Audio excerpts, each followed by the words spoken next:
اعوذ باللہ من الشیطان الرجیم بسم اللہ الرحمن الرحیم وَلَقَدْ أَرْسَلْنَا إِلَىٰ أُمَمٍ مِّن قَبْلِكَ فَأَخَذْنَاهُمْ بِالْبَأْسَاءِ وَالضَّرَّاءِ لَعَلَّهُمْ يَتَضَرَّعُونَ۔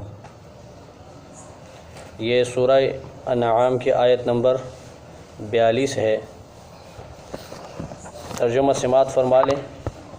فرمایا کہ وَلَقَدْ أَرْسَلْنَا إِلَىٰ أُمَمٍ مِّن قَبْلِكَ، تحقیق بھیج چکے ہیں ہم رسول بہت ساری امتوں کی طرف، من قبل کا آپ سے پہلے، جب ان امتوں نے انبیاء کی تکذیب کی، انبیاء کے پروگرام کو جھٹلایا، اللہ کی نافرمانی کی، فَأَخَذْنَاهُمْ بِالْبَأْسَاءِ وَالضَّرَّاءِ، پس پکڑا ہم نے ان کو سختی اور تکلیف میں، لَعَلَّهُمْ يَتَضَرَّعُونَ، تاکہ وہ اللہ کی طرف رجوع کریں اور اللہ کی طرف گڑ گڑائیں۔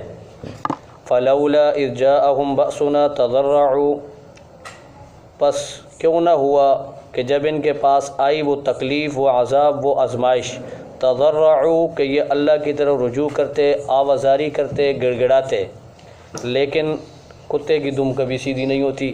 ولیکن قست قلوبہم، بلکہ ان کے دل مزید سخت ہو گئے۔ وزین لہم الشیطان ما کانوا یعملون، اور ان کے ان اعمال مشرکانہ اور گندے اعمال کو شیطان نے خوبصورت کر کے ان کو دکھایا۔ فلما نسوا ما ذکروا به، جب اللہ تبارک فرماتے ہیں کہ جب ان لوگوں نے اس نصیحت کو جو ان کو کی گئی تھی، جس کے ذریعے ان کو تنبیہ کی گئی تھی، اس کو بلا دیا، تو فتحنا علیہم ابواب کل شیء، ہم نے کھول دیے دروازے ہر قسم کی چیزوں کے لیے ان کے اوپر، حتیٰ یہاں تک کہ اذا فرحوا بما اوتوا اخذناہم، وہ خوش و خرم اور اکڑاتے ہوئے اس یعنی کہ چیزوں کے بارے میں جو ہے عیش و عشرت کی زندگی گزارنے لگے، فَأَخَذْنَاهُمْ، تو پکڑا ان کو بغتتاً اچانک عذاب نے، فَإِذَا هُمْ مُبْلِسُونَ، اور پھر وہ مایوس ہو گئے۔ فَقُطِعَ دَابِرُ الْقَوْمِ الَّذِينَ ظَلَمُوا، تو کاٹ دی اللہ نے ظالم قوم کی جڑ۔ وَالْحَمْدُ لِلَّهِ رَبِّ الْعَالَمِينَ، تمام تعریفیں اللہ کے لیے جو جہانوں کا پالنہار ہے۔ گزشتہ جو درس تھا اس کے اندر مشرکین مکہ کے ایک سوال کا جواب تھا۔ وہ سوال یہ تھا کہ مشرکین مکہ نے نبی کریم صلی اللہ علیہ وسلم کے متعلق یہ اعتراض کیا تھا کہ اگر یہ نبی ہے تو اس کے اوپر اس کے رب کی طرف سے کوئی نشانی کیوں نازل نہیں ہوتی۔ نشانی سے مراد یعنی ان کا فرمائشی معجزہ تھا، اور ان کا من پسند معجزہ جو وہ طلب کر رہے تھے وہ تھا۔ تو اللہ نے فرمایا کہ میرے نبی آپ ان کو جواب دو کہ اللہ تبارک و تعالیٰ یہ نشانیاں اتارنے پر قادر ہے، یہ نشانیاں جو تم طلب کر رہے اس پہ اتارنے پہ اللہ قادر ہے، لیکن تم لوگ اس کے انجام سے غافل ہو، انجام سے ناواقف ہو۔ اب جن قوموں نے اللہ سے فرمائشی معجزہ طلب کیا نبیوں سے، اور اللہ نے وہ معجزہ ان کو دے دیا، پھر اس کے بعد ان قوموں نے نہیں مانا، تو اللہ تعالیٰ نے ان قوموں کو تباہ و برباد کر کے صفحہ ہستی سے مٹا دیا۔ تو یہ مشرکین مکہ بھی جو ہے انجام سے غافل ہو کر یہ مطالبہ کر رہے ہیں، ان کو پتہ نہیں ہے۔ اگر نشانیاں مانگتے ہیں، نشانیاں دیکھنا چاہتے ہیں، تو اللہ نے فرمایا کہ وَمَا مِن دَابَّةٍ فِي الْأَرْضِ، زمین پر کتنے چلنے پھرنے والے حیوانات ہیں جو تمہارے سامنے روزانہ گھومتے ہیں، گائے، بکری، بھینس، کتا، بلیاں، ٹھیک ہے، اور اس کے علاوہ جو ہے ہواؤں میں اڑنے والے اپنے پروں کے ذریعے جو ہے پرندے ہیں، یہ بھی تو جماعتوں کی جماعتیں ہیں، امتیں ہیں۔ جب اللہ تبارک و تعالیٰ ان کو اللہ نے فرمایا کہ میں نے تمام چیزوں کو کتاب کے اندر لکھ دیا ہے، کتاب کے میں نے تشریح کی تھی کہ یا تو اس سے لوح محفوظ مراد ہے، یا تو جو ہے اس سے نامہ اعمال مراد ہے، یا قرآن کریم مراد ہے، تو پھر یہ تمام مخلوق جو ہے اللہ کی طرف لوٹ کر جائے گی، اور اللہ تبارک و تعالیٰ جب اس بے عقل مخلوق، غیر مکلف مخلوق کا حساب و کتاب کریں گے، ان کے درمیان انصاف کے تقاضے پورے کیے جائیں گے، تو اے انسان تو اشرف المخلوقات ہے، تیرے درمیان یہ انصاف کے تقاضے کیوں پورے نہیں ہوں گے؟ تو اگر ظلم کرے گا تو تیرے ظلم کا بدلہ تجھے کیوں نہیں ملے گا؟ تو ضرور ملے گا۔ فرمایا کہ جو لوگ اللہ کی آیتوں کو جھٹلاتے ہیں وہ بہرے اور اندھے ہیں، وہ بہرے اور گونگے ہیں، اور وہ اندھیروں کے اندر بھٹک رہے ہیں۔ اگر ایک دوسرا سوال تو ان کا یہ تھا، سوال یہ ہے کہ بھائی اللہ تبارک و تعالیٰ چاہتے تو پیچھے اللہ نے فرمایا تھا وَلَوْ شَاءَ اللَّهُ لَجَمَعَهُمْ عَلَى الْهُدَىٰ، اگر اللہ چاہتا تو ان تمام کو ایک یعنی کہ دین کے اوپر جمع کر دیتا، ہدایت پہ جمع کر دیتا، تو اللہ نے یہ کیوں نہیں کیا؟ تو اللہ اس کی مصلحت بیان فرما رہے ہیں۔ فرمایا کہ مَن یَشَاءِ اللَّهُ یُضْلِلْهُ، کہ جس کو اللہ چاہتا ہے گمراہ کرتا ہے اور جسے اللہ چاہتا ہے سیدھا راستہ دکھاتا ہے۔ پھر درمیان میں اللہ نے یہ بھی فرمایا تھا کہ آپ ان سے کہیے کہ جب تمہیں اللہ کا عذاب پکڑ لے قیامت کی شکل میں یا موت کی شکل میں تو تم پھر اللہ کے سوا کس کو پکارو گے اگر تم سچے ہو؟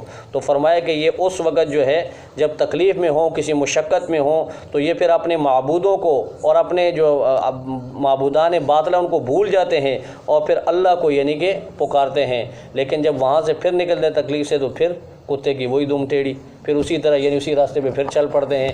تو آج کی جو آیت ہے یہ تو گزشتہ درس کا خلاصہ تھا۔ آج کی آیت کے اندر اللہ تبارک و تعالی نے اپنے نبی کو تسلی بھی دی ہے اور اللہ تبارک و تعالی نے اپنی ایک سنت کا ذکر بھی کیا ہے۔ اللہ تبارک و تعالی کی سنت یہ ہے کہ اللہ تبارک و تعالی جب کوئی قوم کے اندر بگاڑ پیدا ہوتا ہے، قوم نافرمانی پر اتر آتی ہے، بغاوت پہ اتر آتی ہے، تو اللہ تبارک و تعالی یک لخت اور ایک دم اسے نہیں پکڑتے، بلکہ اللہ تبارک و تعالی اسے مواقع عطا فرماتے ہیں۔ اور یہ دو قسم کے مواقع ہوتے ہیں جو اللہ ان کو دیتے ہیں۔ ایک موقع یہ ہوتا ہے کہ اللہ تبارک و تعالی جب یہ نبیوں کی تکذیب کرتے ہیں، نبیوں کو جھٹلاتے ہیں، تو اللہ تبارک و تعالی ان کو بالبأساء والضراء معاشی اور جسمانی تکلیف کے اندر ان کو مبتلا کر دیتے ہیں، تاکہ یہ جو ہیں اس تکلیف میں اللہ کی طرف رجوع کریں اور متنبہ ہوں، تنبیہ ہو ان کو اور یہ سیدھے راستے پر آ جائیں۔ ایک یہ، اور دوسرا طریقہ اللہ تبارک و تعالیٰ کا یہ ہے، سنت یہ ہے کہ اللہ تبارک و تعالیٰ جب گھی یعنی کہ سیدھی انگلی سے نہیں نکلتا تو پھر ظاہر بات ہے انگلی کو ٹیڑھا کرنا پڑتا ہے، تو پھر اللہ تبارک و تعالیٰ نے دوسرا طریقہ بتایا کہ اگر یہ تکلیف کے اندر، مشقت کے اندر، مالی یعنی کہ کمی کے اندر، جو معاشی طور پر جو کمزوری ہے اس کے باوجود یہ اللہ کی طرف رجوع نہیں کیا انہوں نے، تو پھر اللہ تبارک و تعالیٰ ان کے اوپر رزق کی فراوانی کر دیتے ہیں، اس کے دروازے کھول دیتے ہیں، اور یہ ہر قسم کی عیاشی کے اندر مبتلا ہوتے ہیں، اور پھر اس میں بھی اگر یہ شکر گزار نہیں بنتے اور پھر اللہ کی نافرمانی کی طرف چلے جاتے ہیں اور ان نعمتوں کو حاصل کرنے کے بعد اکڑاتے ہیں اور تکبر کے ساتھ زمین پر چلتے پھرتے ہیں، تو اللہ نے فرمایا کہ فَأَخَذْنَاهُمْ بَغْتَةً، پھر اچانک ان کو ہماری پکڑ جو ہے، ہمارا عذاب پکڑ لیتا ہے اور پھر یہ بالکل مایوس ہو جاتے ہیں، اور اس طرح اللہ تعالیٰ ظالم قوموں کی جڑیں کاٹ دیتا ہے۔ بنی اسرائیل کے 3 آدمیوں کا قصہ حدیث کے اندر آتا ہے، اللہ تبارک و تعالیٰ نے کو کیسے آزمایا، اور یہ آزمائش کے متعلق ہم پیچھے سورہ بقرہ میں پارہ نمبر 2 کے اندر بھی پڑھ کے آ چکے ہیں کہ اللہ تبارک و تعالیٰ نے وہاں بھی یہ قانون بیان کیا ہے کہ وَلَنَبْلُوَنَّكُمْ بِشَيْءٍ مِّنَ الْخَوْفِ وَالْجُوعِ وَنَقْصٍ مِّنَ الْأَمْوَالِ وَالْأَنفُسِ وَالثَّمَرَاتِ، کہ اللہ تعالیٰ تمہیں آزمائے گا بھوک کے اندر، اور کبھی جو ہے جانی نقصان کے اندر، اور کبھی جو ہے اموال کی کمی کے اندر، کبھی پھلوں کی کمی کے اندر، تو اللہ تعالیٰ اس طرح تمہیں آزمائے گا، یعنی کبھی اللہ دے کر آزماتا ہے، کبھی اللہ لے کر آزماتا ہے، یہ اللہ کا قانون ہے، اللہ کی سنت ہے۔ تو چنانچہ نبی رحمت صلی اللہ علیہ وسلم نے واقعہ بیان فرمایا ہے کہ بنی اسرائیل کے 3 آدمی تھے، وہ تینوں انتہائی اذیت کے اندر اور تکلیف کے اندر مبتلا تھے۔ ان میں ایک تھا گنجا، خراشی تھا اور گنجا ہو گیا تھا، ایک کوڑی کا مریض تھا اور ایک نابینا تھا۔ یہ 3 آدمی تھے۔ اللہ تبارک و تعالیٰ نے ان کی آزمائش کے لیے ان کے پاس انسانی شکل میں فرشتہ بھیجا۔ اب فرشتہ سب سے پہلے کوڑی کے مریض کے پاس آیا اور آ کر اس سے انسانی شکل میں تھا، اس سے حال دریافت کیا، معلومات کی کہ بھائی کیسے ہو، کیسی چل رہی ہے؟ تو اس نے کہا جی بہت ہی اذیت میں، بڑا تکلیف میں ہوں، اور میں نے یعنی کوئی سکھ دیکھا ہی نہیں، دکھ ہی دکھ دیکھ رہا ہوں، لوگ مجھ سے نفرت کرتے ہیں، کوئی قریب آنے کو تیار نہیں، اپنے گھر والے بھی نفرت کر رہے ہیں، بیوی بچے بھی نفرت کرتے ہیں، یعنی معاشرے نے بالکل نظریں پھیر لی ہیں، کوئی میرے قریب آنے کو تیار نہیں، حالات یہ بنے ہوئے ہیں۔ فرشتے نے کہا اگر اللہ تبارک و تعالیٰ تجھے صحت عطا فرما دے، یہ تیرا مرض ختم ہو جائے، اور تو اس کے بعد کیا کرے گا؟ تو اس نے کہا کہ جی اتنا شکر کروں گا، اتنا شکر کروں گا کہ اپنا سر سجدے سے کبھی نہیں اٹھاؤں گا، یہ اس نے کہا۔ تو فرشتے نے دعا کی اور اس کے اوپر پھونک ماری، تو اللہ تعالیٰ نے اس کو صحیح کر دیا، اس کی وہ بیماری ختم ہو گئی۔ پھر فرشتے نے اس سے پوچھا کہ تمہیں مال میں کیا پسند ہے؟ تو اس نے کہا جی مجھے اونٹ بڑے پسند ہیں۔ تو ایک گابن اونٹنی اللہ کے حکم سے فرشتے نے جو دعا کی، وہ گابن اونٹنی اس کو دے دی اور برکت کی دعا کی، کہا کہ جی یہ تجھے مبارک ہو، ٹھیک ہے۔ فرشتہ وہاں سے آگے چلا گیا، اب اس گنجے کے پاس گیا، اس سے جا کر ملاقات بھی، پوچھا کہ بھائی کیا حال ہے، کیسی چل رہی ہے؟ تو کہا جی بہت برا حال ہے، لوگ نفرت کرتے ہیں اور خارش کر کر کے جو ہے میں نے اپنا چمڑا اتار دیا ہے، لوگ قریب نہیں آتے، بہت برا حال ہے۔ تو کہا کہ اگر اللہ تجھے صحت عطا فرما دے تو کیا کرے گا تو؟ تو کہا کہ جی کبھی جو ہے اللہ اگر مجھے صحت عطا فرما دے تو میں اپنا سر جو سجدے سے نہیں اٹھاؤں گا، اتنا شکر ادا کروں گا، اتنا شکر۔ کہا اچھا۔ فرشتے نے دعا کی، اللہ تعالیٰ نے اس کو صحت عطا فرما دی۔ پھر اس سے پوچھا کہ تجھے مال میں کیا پسند ہے؟ کہا جی مجھے گائے بڑی پسند ہے۔ تو ایک گاون گائے اس کو دی اور برکت کی دعا کر کے فرشتہ تیسرے کے پاس چلا گیا، وہ نابینا جو تھا اس کے پاس گیا، پوچھا کہ بھائی تیرے کیا حال ہے؟ کہا جی بہت برے حالات ہیں، کبھی جو ہے دیوار کے ساتھ ٹھوکر مارتا ہوں، کبھی درخت کے ساتھ ٹھوکر مارتا ہوں، کبھی لوگوں کے پاؤں کے نیچے روندا جاتا ہوں، تو بہت برے حالات ہیں میرے۔ تو کہا کہ اگر اللہ تجھے صحت عطا فرما دے تو کیا کرے گا؟ کہا کہ اللہ اگر مجھے صحت دے دے تو میں اپنا سر سجدے سے نہیں اٹھاؤں گا، اتنا شکر گزار بنوں گا۔ تو کہا ٹھیک ہے جی، اللہ تعالیٰ سے دعا کی، اللہ نے اس کو جو ہے بینائی دے دی۔ اور پوچھا کہ تجھے مال کیا پسند ہے؟ کہا جی مجھے بکریاں پسند ہیں۔ تو ایک گابن بکری دی اور برکت کی دعا کر کے فرشتہ چلا گیا۔ کافی عرصے کے بعد اب جس کو اونٹ دیے تھے اس کے اونٹوں سے جنگل بھر گئے، جس کو گائے دی تھی اس کی گاؤں سے جو ہے جنگل بھر گئے، جس کو بکریاں دی تھی اس کی بکریوں سے جنگل بھر گئے۔ اب یہی فرشتہ دوبارہ ان کے پاس آیا آزمائش کے لیے۔ اب پہلے تو تکلیف میں اللہ نے آزمایا، اب اللہ نے دے کر آزماتے ہیں اللہ۔ اب اللہ تبارک و تعالیٰ نے فرشتے کو بھیجا، فرشتہ غریب یعنی کہ ایک مسافر ہوتا اس کی شکل میں آیا، کپڑے پھٹے ہوئے، بال بکھرے ہوئے آیا۔ سب سے پہلے اس کے پاس، وہ جو پہلا تھا کوڑی والا، اس کے پاس آیا، اس کو کہا کہ یار اللہ تبارک و تعالیٰ نے تجھے جو ہے مال دیا، میں مسافر آدمی ہوں، غریب آدمی ہوں، اور جو ہے دور کا سفر کرنا ہے، اللہ تعالیٰ نے تجھے اتنا سارا مال دیا ہے، ایک اونٹ مجھے دے دے تاکہ میں اپنا جو ہے سفر جو ہے طے کر سکوں اور سکون سے میں چلا جاؤں۔ اور فرشتہ اس کو متنبع بھی کر رہا ہے، فرشتہ ساتھ میں یہ بھی کہہ رہا ہے کہ تو کسی زمانے میں کوڑی کا مریض بھی ہوا کرتا تھا، ٹھیک ہے نا جی۔ اب وہی بات ہے کہ انسان ہے، بھول جاتا ہے بدبخت۔ اب اس نے کہا کہ بھائی پہلی بات تو یہ ہے کہ یہ مال جو ہے مجھے میرے باپ دادا سے ملا ہے وراثت میں، ٹھیک ہے۔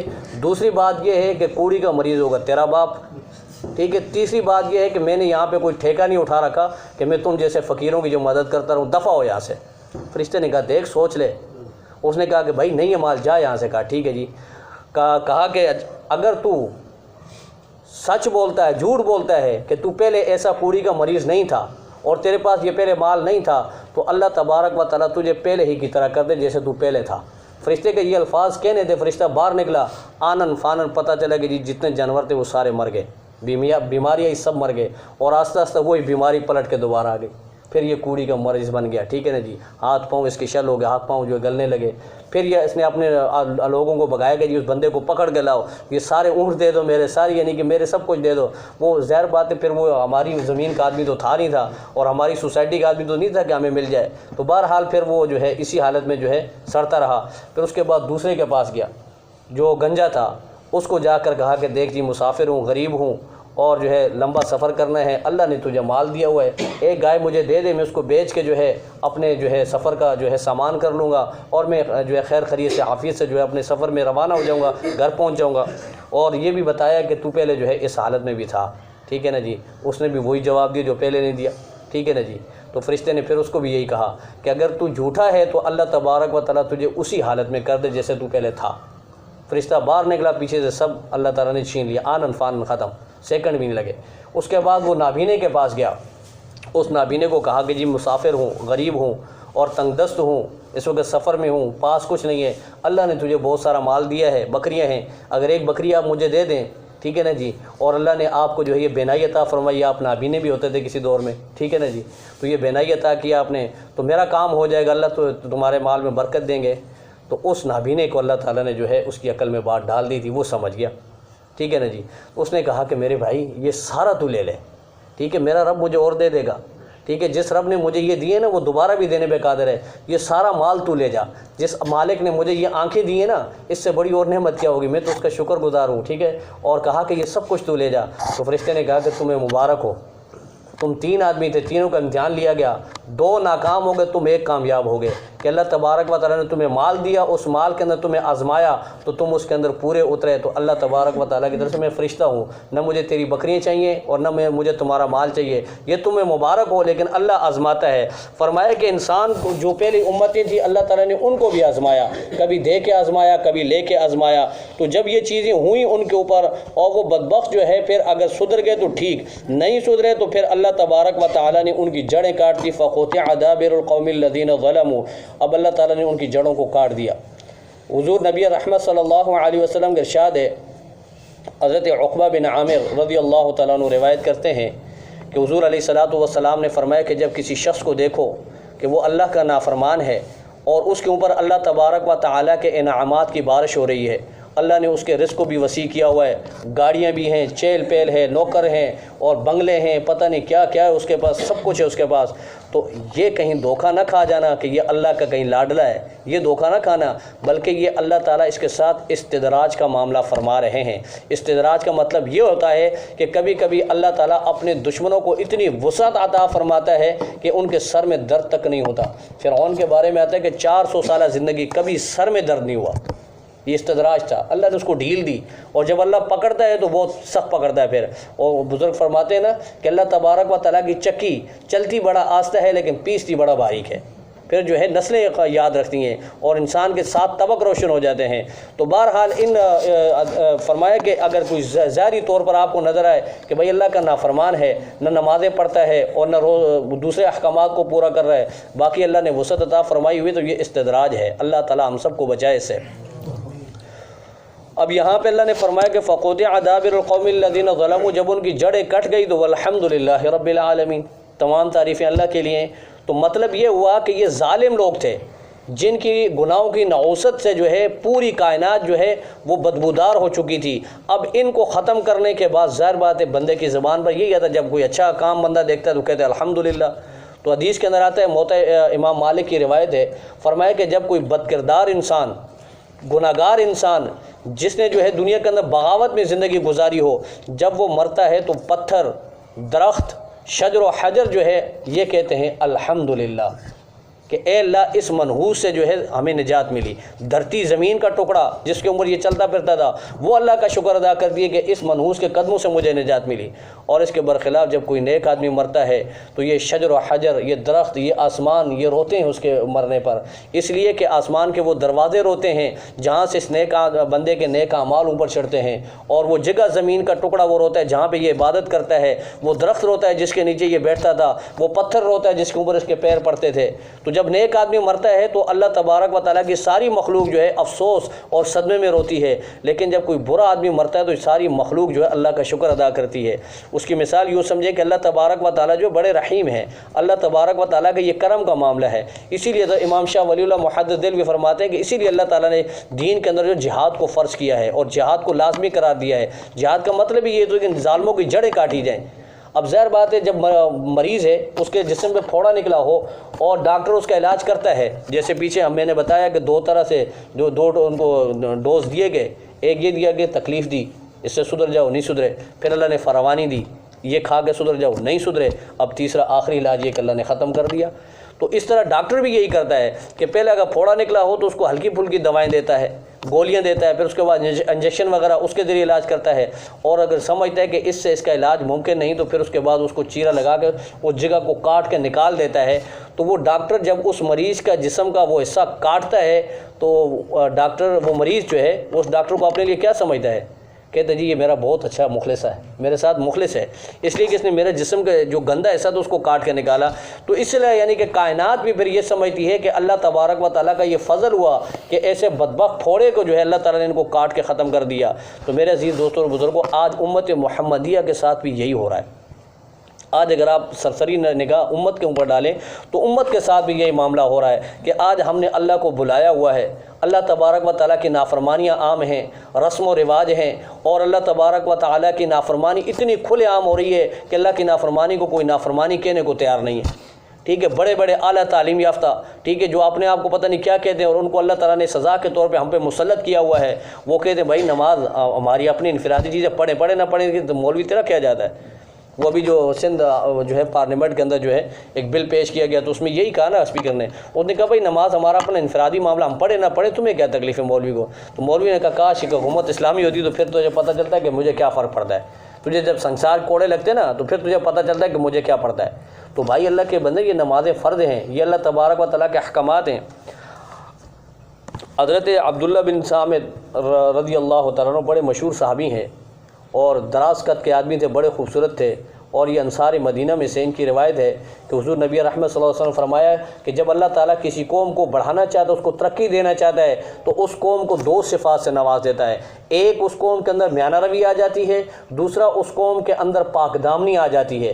آج یہ دونوں بیماریاں جو ہیں اس امت کے اندر یہ دونوں چیزیں موجود نہیں ہیں۔ ان دونوں صفات سے آج امت محروم ہو گئی ہے۔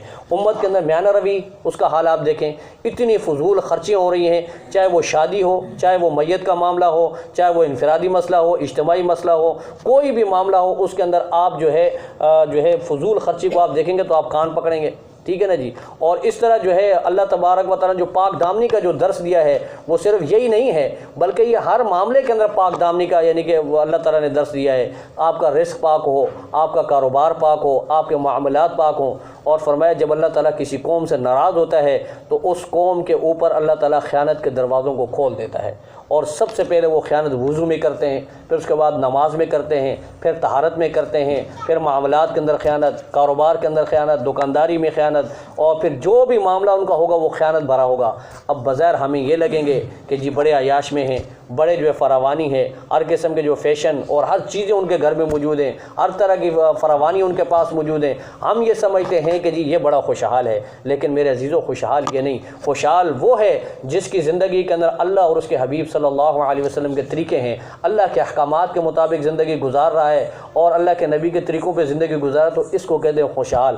خوشحال وہ ہے کہ جب نیند آئے تو کانٹوں پہ سلاؤ تو وہاں بھی سو جائے، اس کو کہتے ہیں خوشحال۔ وہ خوشحال نہیں ہے کہ جو رات کو بڑی بڑی جو ہے نیند کی گولیاں کھا کے سوئے، 10 گولیاں کھا کے سوئے پھر بھی نیند نہ آئے، اور پتہ نہیں کتنے سیکورٹی گارڈ رکھے پھر بھی اسے خوف اس کا ختم نہ ہو۔ اس کو خوشحالی نہیں کہا جاتا۔ خوشحالی وہ ہے کہ امیر المؤمنین ہے، 22 لاکھ مربع میل کا حاکم ہے، اور سر کے نیچے پتھر رکھا ہوا ہے، کوئی سیکورٹی نہیں، کوئی پروٹوکول نہیں، جنگل میں جو ہے بیت المال کے اونٹ چراتے ہوئے وہاں سو رہا ہے، ٹھیک ہے۔ اس کو کہتے ہیں خوشحالی، اس کو کہتے ہیں سکون، اس کو کہتے ہیں آرام۔ یہ چیز اگر چاہیے تو پھر اللہ اور اس کے رسول کے دامن سے وابستہ ہونا پڑے گا، اور اگر نافرمانیاں چھوڑنی پڑیں گی۔ اللہ تبارک و تعالیٰ کی بارگاہ میں دعا ہے کہ اللہ تبارک و تعالیٰ ہم سب کو اپنی نعمتوں کی شکر گزاری نصیب فرمائے، اور جب بھی ہمیں کوئی تکلیف آئے، چھوٹی سی تکلیف پہنچے نا میرے عزیزوں، تو فوراً اللہ کی طرف رجوع کریں اور توبہ کریں، استغفار کریں۔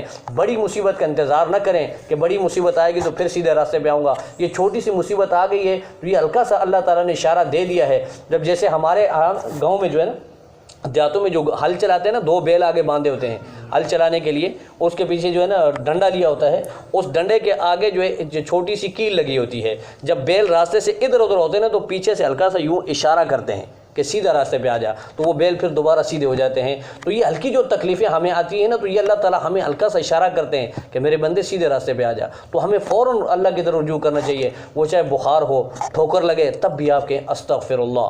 کوئی بھی مسئلہ ہو، مچھر کاٹے، اس پر بھی کہو کہ استغفر اللہ۔ یہ چھوٹی چھوٹی تکلیفیں جو ہیں ان پہ اگر آپ استغفار کریں گے، رجوع کریں گے، تو اللہ تبارک و تعالیٰ پھر بڑی آزمائشیں بھیجے گا نہیں۔ لیکن اگر نہیں سدھریں گے تو پھر اللہ تعالیٰ ان بڑی بڑی آزمائشوں کے اندر مبتلا کر دیں گے، پھر وہاں سے نکلنا ہمارے لیے ممکن نہیں ہوگا۔ اللہ تبارک و تعالیٰ ہم سب کو عمل کی توفیق عطا فرمائے۔ وآخر دعوانا ان الحمد للہ رب العالمین۔ اللهم صل على سيدنا ومولانا محمد وعلى آل سيدنا ومولانا محمد وبارك وسلم۔ ربنا تقبل منا انك انت السميع العليم وتب علينا انك انت التواب الرحيم، وصلى الله تعالى على خير خلقه محمد وعلى آله وصحبه اجمعين۔ صفات کا ہے